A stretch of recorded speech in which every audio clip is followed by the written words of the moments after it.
Será que podemos começar a nossa aula ao vivo de hoje?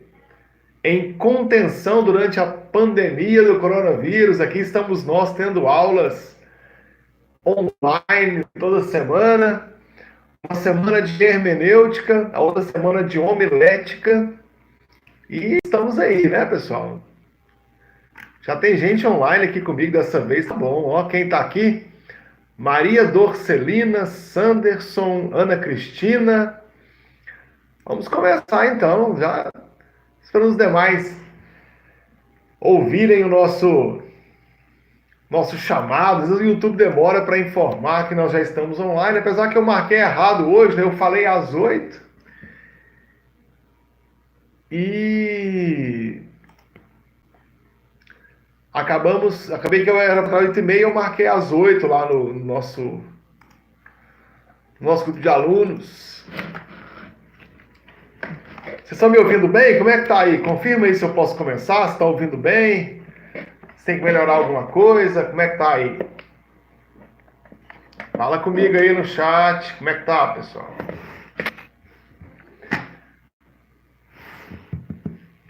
Beleza.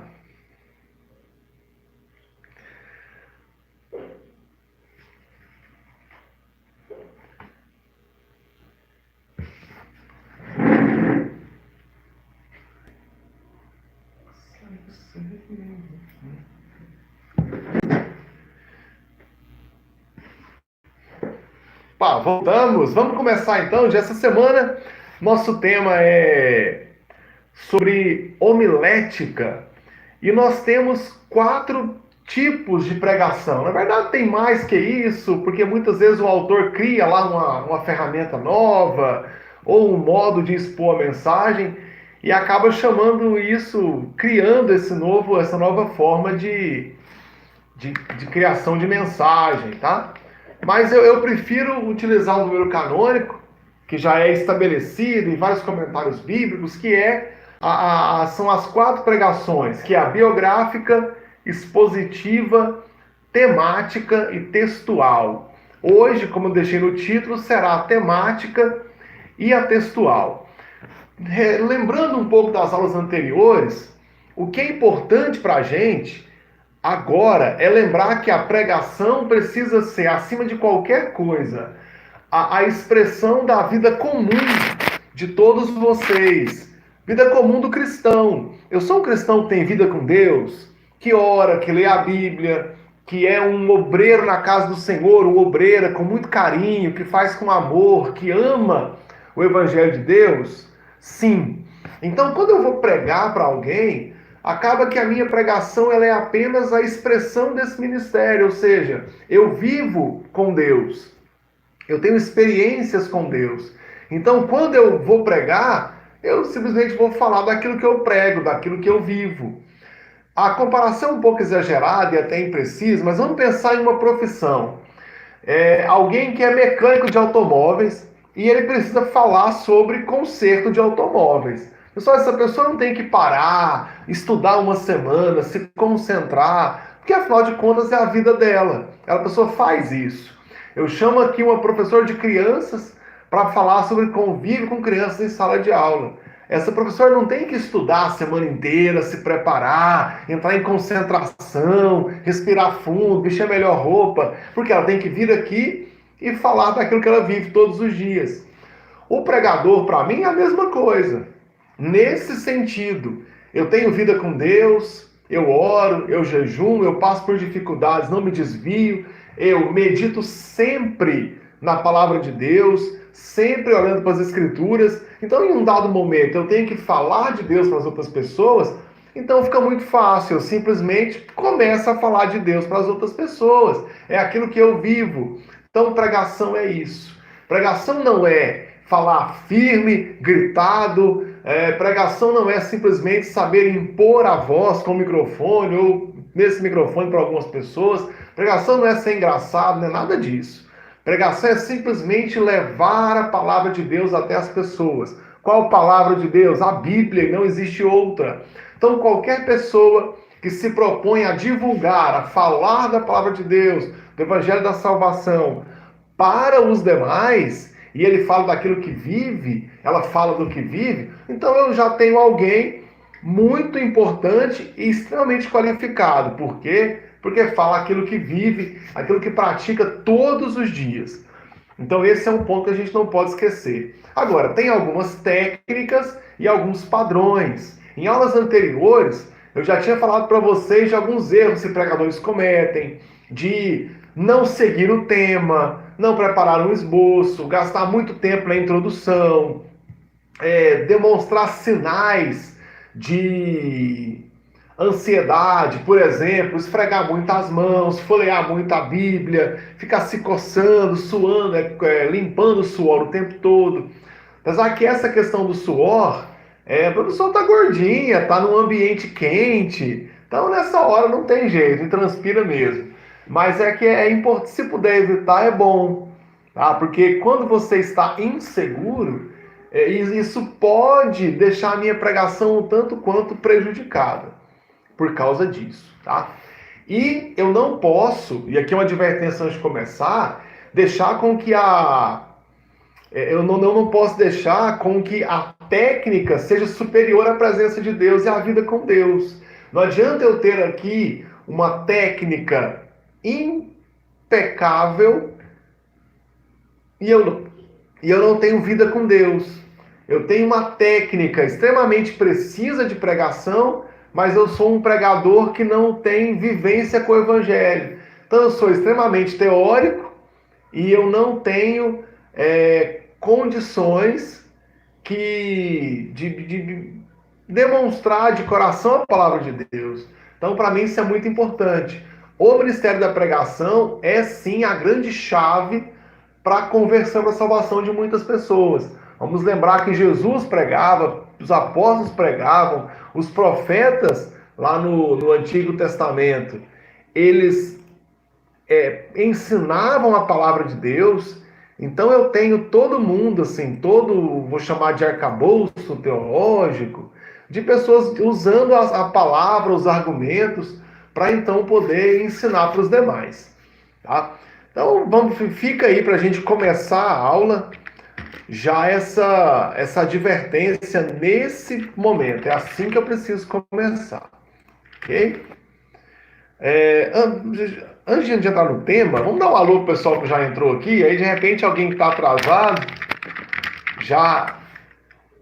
a gente já vê isso agora. Foi só um pouquinho, vamos lá. Peraí, pessoal. Ok. Quem entrou aqui dos alunos, né? Eu falei com o Sanderson, Ana Cristina tá ao vivo também, Cida Arantes, obrigado, viu? Paz do Senhor, Leandro Martínez, Adolene Matos, José Nildo, tá usando o perfil da Priscila Silva. Dá um abraço na Priscila aí, que ela deixou usar o celular dela para o senhor assistir a aula aqui do José Nildo. Ana Cristina, dizendo que o som tá bom, obrigado. Paulo, Sanderson também, paz do Senhor. Leandro Martinez, já falei, o Valdeci, e acabou de entrar Nayara Santiago. Paz do Senhor, pessoal, obrigado. Então vamos lá. São 4 tipos de pregação e eu quero falar com vocês de todas elas. Hoje nós falamos dessa aula sobre pregação temática e textual e depois a gente fala da expositiva e da biográfica. Bom, a pregação textual, gente, ela é aquela pregação em que eu uso um versículo ou uma sequência de versículos e faço meditações, pequenas alusões ao texto para as pessoas. Vamos pegar um exemplo aqui. Eu vou abrir minha Bíblia digital aqui, que é mais fácil, tá? Mas quem tiver com a Bíblia na mão, lá em Isaías, eu acho que é o 9:6, quando ele fala...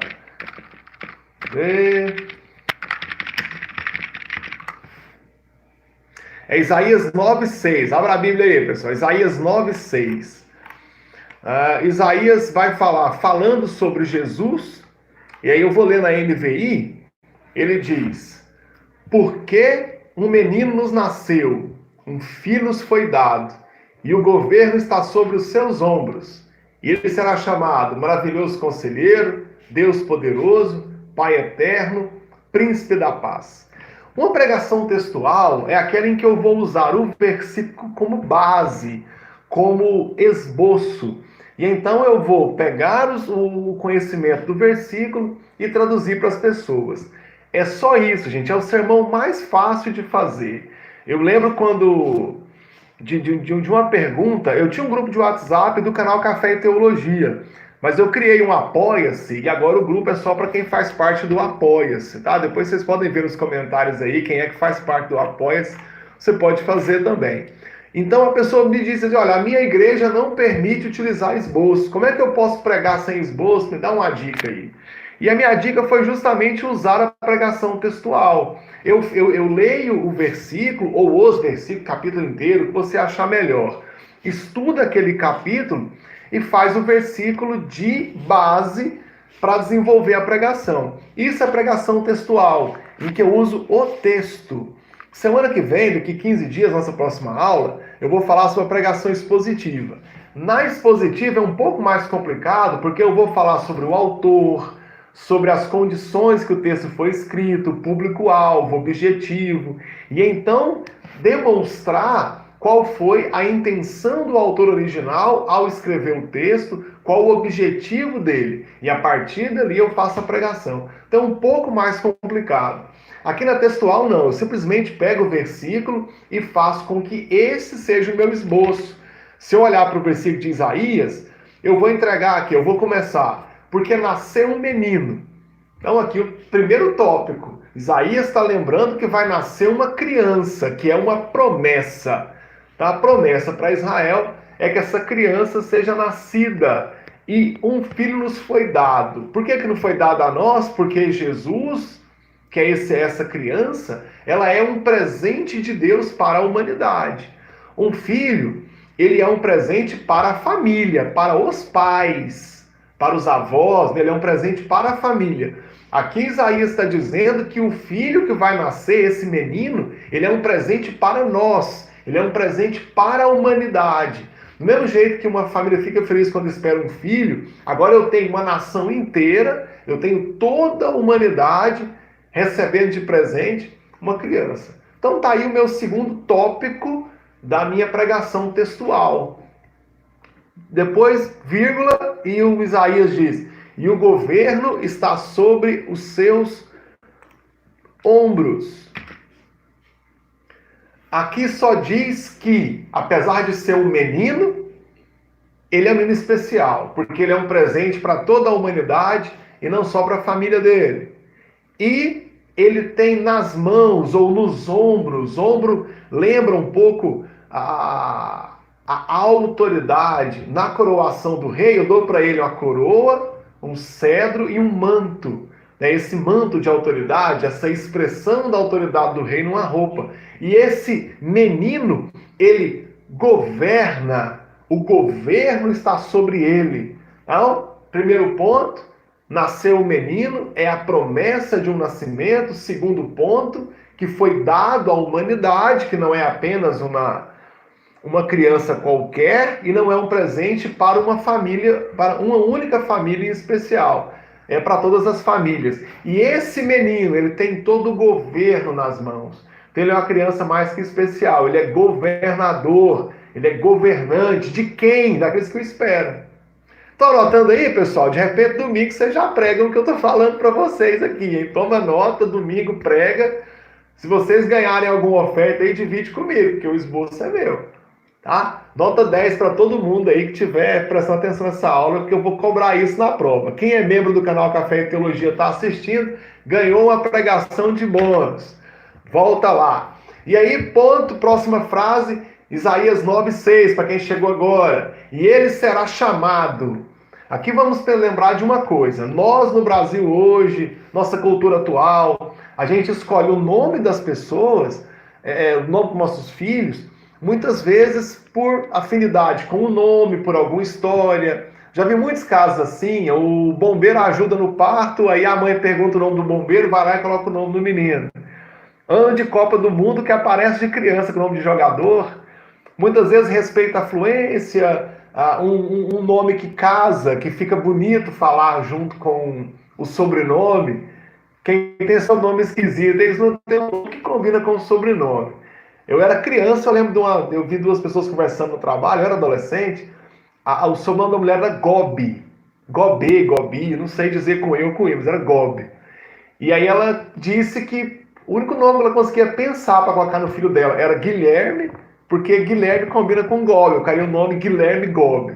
Então, é assim que a gente dá nome para nossos filhos, tá? Por afinidade, por alguma história com o nome, porque tem que combinar com o sobrenome, por aí vai. Agora, no Antigo Testamento, a cultura judaica era: eu vou dar um nome que tem a ver com a história. Eu vou dar um nome que, na verdade, profetiza sobre a vida da pessoa. Nós temos casos na Bíblia que a pessoa mudou de vida, mudou de nome. Porque ele é conhecido dessa forma. A Jabes, que é tão conhecida a história, ele vai dizer: eu vou te chamar Jabes, porque com dores eu dei à luz. Eva chama Sete desse nome e diz: olha, esse aqui vai ficar no lugar do que foi criado, do que foi tirado. Então, Sete, né, do terceiro filho da história, de Adão e Eva, Caim mata Abel.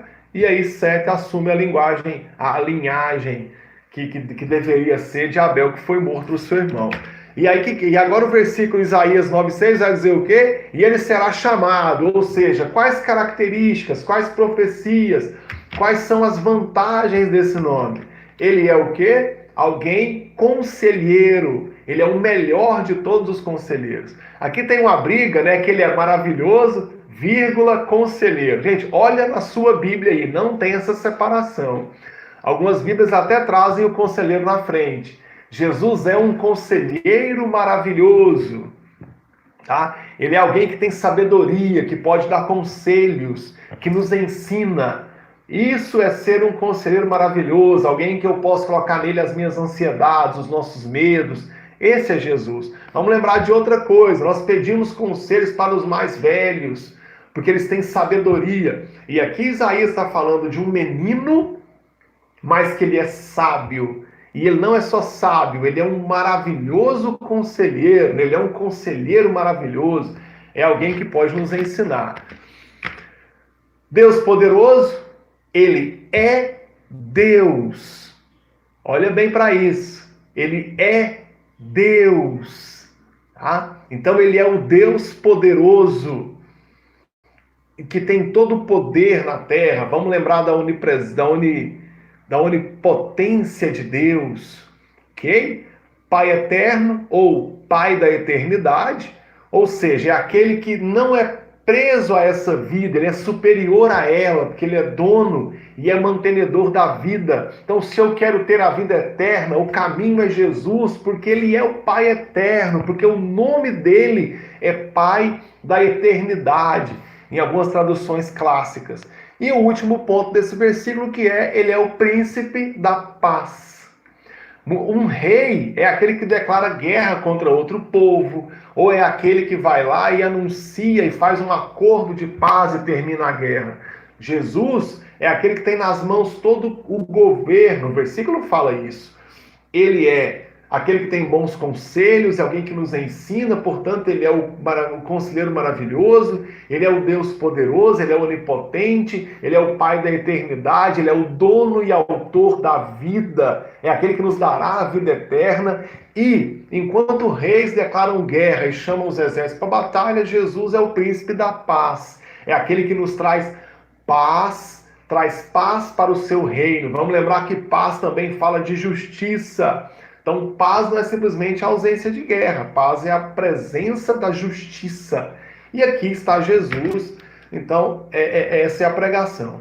Aqui eu poderia encerrar aqui, chamar as pessoas para orar. Se for uma mensagem evangelística, eu posso terminar com um convite para que as pessoas venham aceitar a Jesus. E a pregação textual, pessoal, é essa aqui, em que eu pego o texto, crio tópicos dentro do próprio versículo e desenvolvo.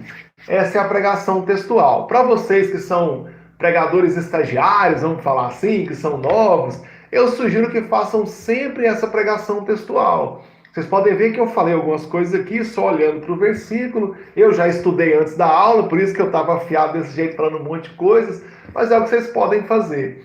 E sem contar que usar a Bíblia como esboço traz muita credibilidade para vocês, porque vocês não estão usando um papel, estão lendo só o texto. Você faz uma pregação de 20 minutos, 30 minutos, sem ler em papel nenhum, e as pessoas acabam vendo em você alguém muito especial, alguém muito estudioso.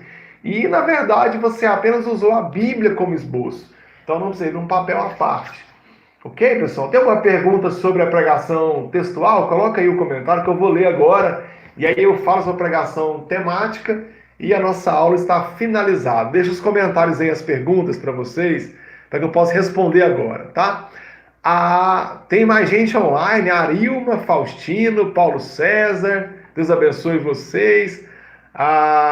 Edson Floriano, paz do Senhor. Aqui, aluna frequente, Bibiane Lourenço, grande abraço para você também. Obrigado pela presença aqui na aula. E os demais também, viu? Obrigado. Pessoal, se não tem perguntas, eu caminho já para o próximo tema, que é a pregação temática. Essa aqui é perigosa, viu, gente?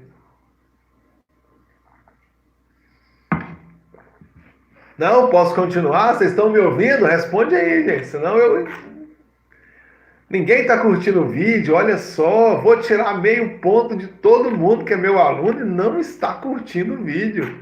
Aí o YouTube não me vê. Faz isso comigo não, gente. Curte o vídeo aí.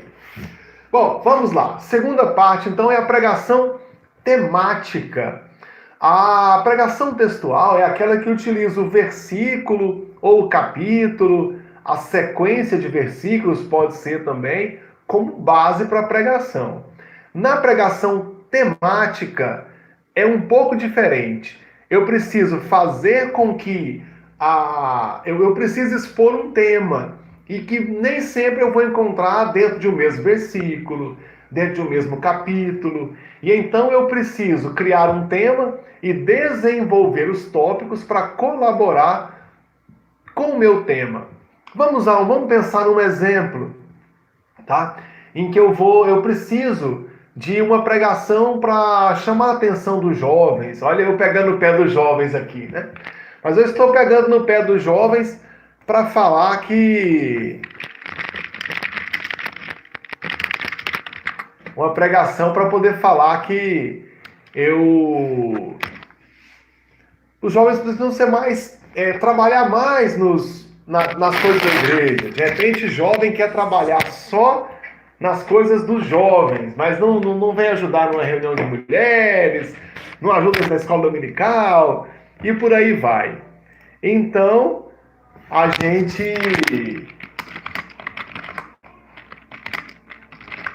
eu preciso chamar a atenção desses jovens. Se eu for pensar aqui, eu não tenho um versículo que chama a atenção de quem está pouco dedicado às atividades da igreja. Se eu for pensar no Antigo Testamento, nem igreja estabelecida eu tinha. Então a gente tem muita dificuldade com isso. O que eu posso fazer então? Eu preciso encontrar um texto bíblico que fala sobre isso. Não tem. Ok, vamos fazer uma aula temática então, uma pregação temática. E eu vou estabelecer alguns tópicos. Eu posso, por exemplo, vamos pensar no primeiro tópico, em que eu vou... Aquele clássico de Jesus, em que grande é a seara e poucos são os ceifeiros. Ou seja, eu tenho uma grande seara, eu tenho uma grande plantação e eu tenho poucas pessoas para colher nessa plantação, poucas pessoas para ir buscar. Então eu vou dizer, jovens, a igreja tem muitos trabalhos, ela tem muita necessidade. E quem supra a necessidade são os membros da igreja. Então, a gente precisa de você empenhado, não só no trabalho de jovens, mas também no trabalho de senhoras, de adolescentes, de crianças, de oração, trabalho diaconal. E lembra que Jesus já alerta lá no tempo que ele viveu entre nós, de que a seara é grande e que os ceifeiros são poucos. Aí já veio o primeiro tópico.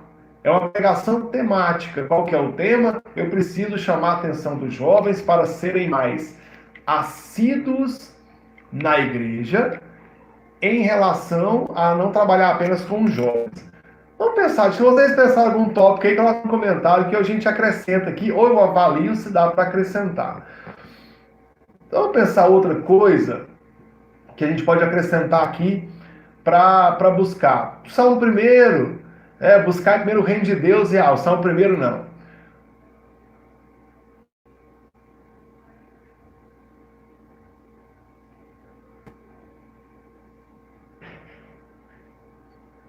Bom, desculpa, gente, voltei.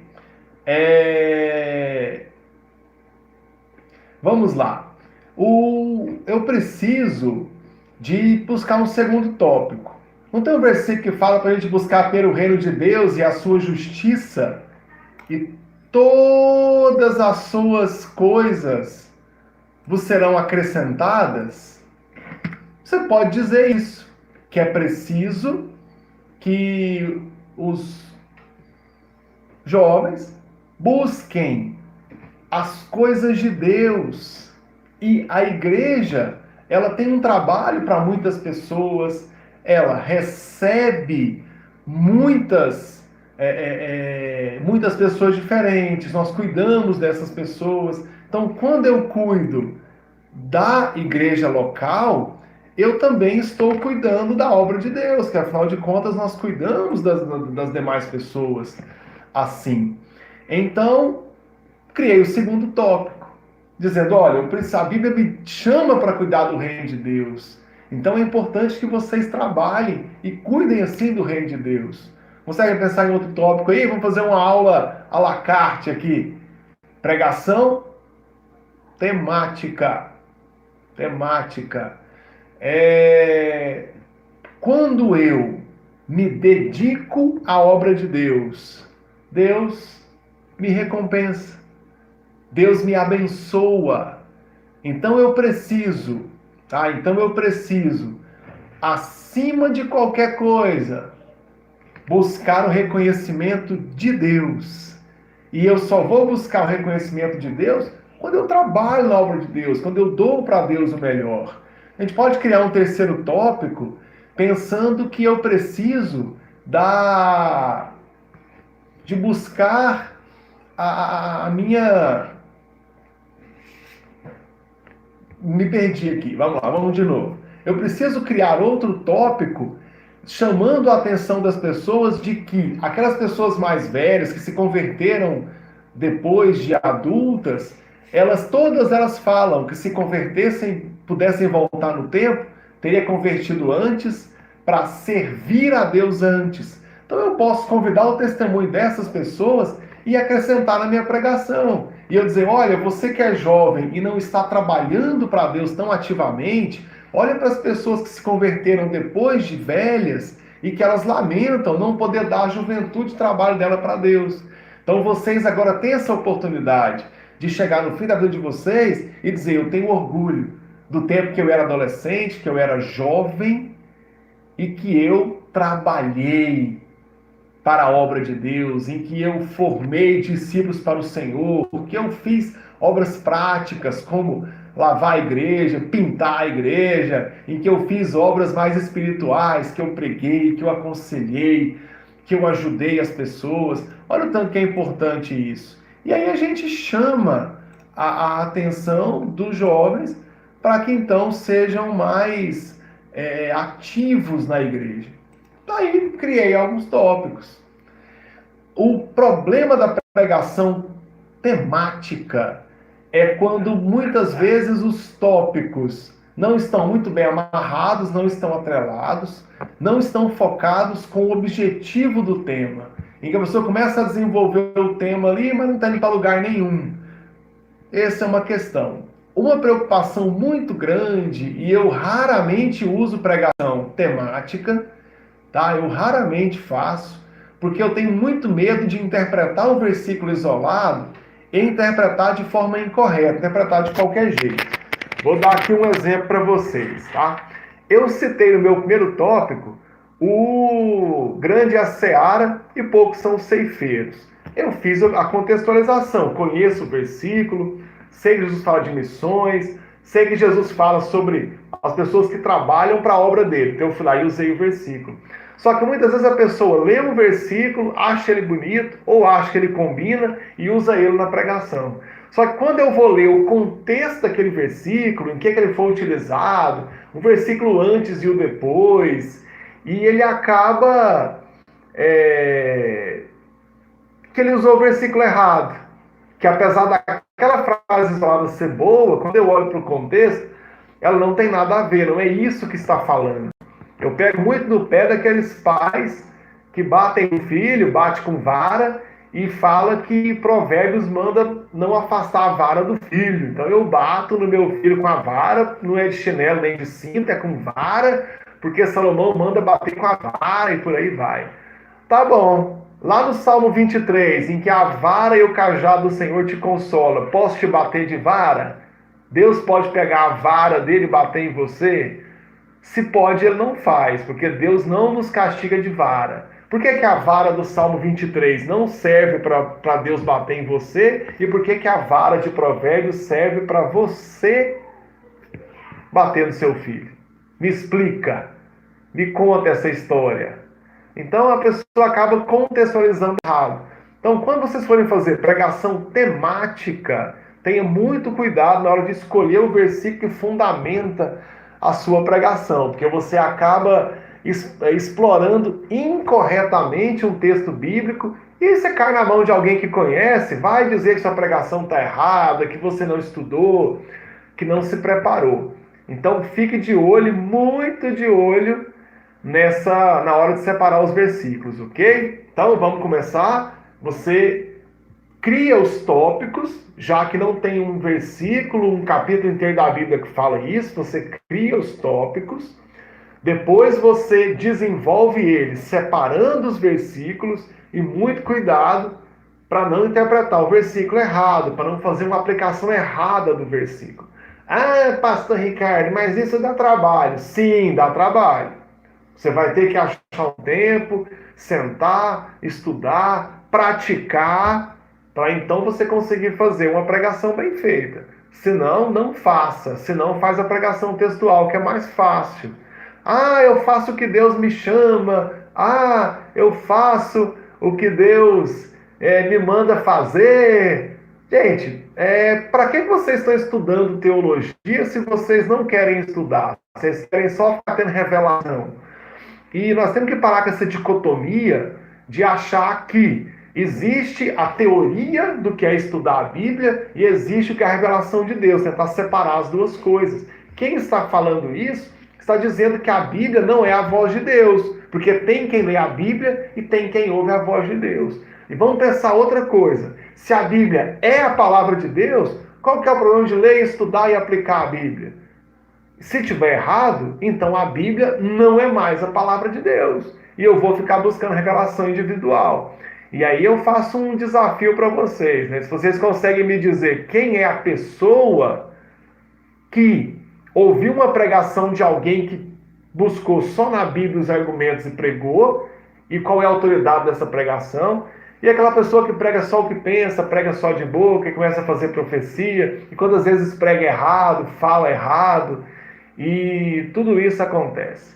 Então, tenha muito cuidado ao fazer isso. Tá? Então, alertas à parte, aqui estamos nós justamente cuidando do nosso ministério e fazendo bem feito o nosso trabalho. Como eu disse no começo da aula, nós não podemos colocar esse conhecimento teórico acima da minha vida com Deus, acima da minha oração, além do que é buscar a Deus. Tá? Mas eu não posso também desprezar totalmente essa teoria, porque é muito, mas muito importante que nós tenhamos um coração dedicado a Deus, com tempo para o estudo, com tempo para a meditação. E é lenda esse negócio de, Deus vai me revelar, Deus vai me inspirar. Tá? Para finalizar essa aula, pense em um pregador que você gosta, que você acha que tem qualificação, que tem boas palavras. Essa pessoa aí tira tudo da cabeça dela, Deus revela na hora, ou você acha que é um grande leitor e estudiosa da Bíblia. Então, se sim, você continua seguindo só essa pessoa e a sua inspiração, ou você segue o que a Bíblia diz. Ok? Pessoal, então por enquanto é isso. 2 temas de hoje, pregação temática e textual. Na próxima aula a gente fala um pouquinho sobre pregação expositiva e sobre pregação biográfica. Se mais alguém tem comentários, deixa aí que a gente vai comentar, ok? Sônia Matos, obrigado. Paulo César, muito bem explicado. Valeu, obrigado. Sanderson, né? Você vai fazer essa aula aqui, vai ter muito proveito. Ana Cristina, ok. Uziel Azevedo, obrigado. Bibiane Lourenço, tá aqui essa explicação. Muito obrigado, viu, Bibiane? Gostei demais da sua participação. Edson Floriano. E aqui a Priscila.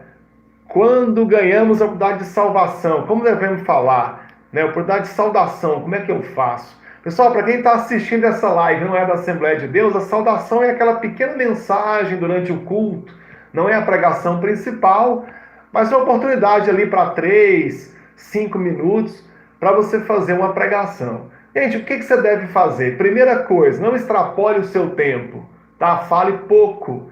Eu já vi convites para a pessoa fazer uma saudação e ela fala 20 minutos. E o pregador principal da noite tem os mesmos 20 minutos. Isso chega a ser até um desrespeito. Tá? Eu sugiro uma pregação textual de um versículo só, comentando 1, 2 pontos e já indo para a parte principal, que eu acho que aqui sim vale a pena. Tá? Então, o que você deve fazer? Deve fazer uma pequena pregação de 2, 3 minutos e está pronto. Alguém vai falar assim, não, mas eu não dou conta de falar 2 minutos, não. Olha, quem não dá conta de falar 2 minutos, não dá conta de falar 1 hora. Ok? Comerciais de TV de 30 segundos vendem carros de 100 mil reais e vende em 30 segundos. Você tem que conseguir. Não é possível que, por reino de Deus, você não consegue ser melhor do que um marqueteiro. Vocês estão no YouTube, olha só o tanto que demora 5 segundos, hein? Até você poder saltar o comercial. 3 segundos, você não pode saltar o comercial. Fica ali, demora. Então, se você treinar direitinho, uma saudação de 2, 3, 5 minutos, dá certo sim, dá tempo sim. Tá? Um abraço pro Marlon, tá assistindo a aula tirando dúvida, obrigado. Sônia Rodrigues, acho a aula produtiva. Beleza, Walter está aqui. Cheguei atrasado, mas está sendo ótimo. Assim que eu terminar a live, o YouTube libera o vídeo. Vocês podem assistir do começo, tá? E o Paulo César, obrigado pela aula. Pessoal, hoje está encerrado. Se você tem mais comentários, perguntas, dúvidas, eu vou ler aqui com vocês. Senão a gente já finaliza essa aula de hoje. Diz aí, pessoal, como é que tá? Posso finalizar a aula? Já acabou? Tem mais? E eu já quero finalizar esse momento aqui. E aí, semana que vem, na quarta-feira, vai ser a aula de hermenêutica. Mas eu mando o link para todo mundo. Quem quiser assistir como ouvinte, já está convidado. Mas é para os alunos do curso de hermenêutica cristã. Tá bom? Bem, pessoal, então está finalizado esse momento. Deus abençoe vocês. Daqui a pouco essa gravação da aula está disponível para vocês, tá? Grande abraço, pessoal. Até semana que vem.